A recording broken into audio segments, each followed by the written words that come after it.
The State Bank of India, which will get a $1 billion credit facility from the World Bank to support the expansion of battery energy storage, or the BESS systems, as well as electric mobility in the country. Now, this, of course, will help accelerate India's transition to green energy. What are the details like? Karthik, of course, is here with us.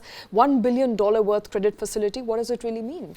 I mean, honestly, 1 billion is not going to be enough to help India's energy transition. But I think the larger idea of any multilateral development bank, including the World Bank, is the fact that that they have a corpus, and that corpus has certain responsibilities. And one of those major responsibilities, to deploy that corpus is towards climate change, or avoiding climate change, preventing climate change from taking its adverse effects. And as part of its mission to sort of, get better ESG rankings, not just on companies, but even on countries as a whole, World Bank is now looking at offering this credit line of $1 billion to be deployed via the State Bank of India into battery storage energy solutions, as well as electric mobility in the country. Now, as we understand right now, this has been reported in the Mint, you are unlikely to see that entire $1 billion coming directly as part of one-time grant. You're likely to have tranches of that 1 billion.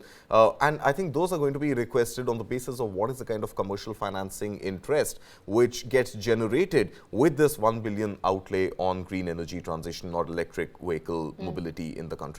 So, at one level, you're looking at private investments, and commercial financing for those private investments.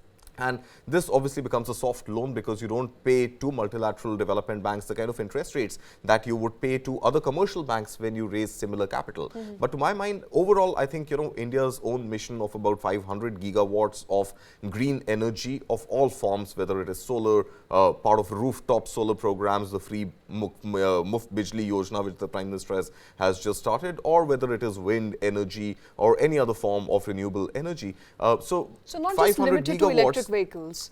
No, so I believe this is going to be both, battery storage systems, and these battery storage systems could have deployment outside of electric mobility. But overall, I think looking at this transition of India's green energy and the mission that India has for 500 gigawatts of renewable energy by 2030, and 30% of India's private vehicles and 100% of India's commercial vehicles to be electric or electric and some sort of flex fuel by 2030. These two objectives of the government and the overall climate change and India's own net carbon neutral mission by 2070, all of these being rolled as part of World Bank's own interest in harnessing green energy for the rest of the world, coming into this grant of just about $1 billion or so. Just about $1 billion, but any money is good money when it comes to energy transition.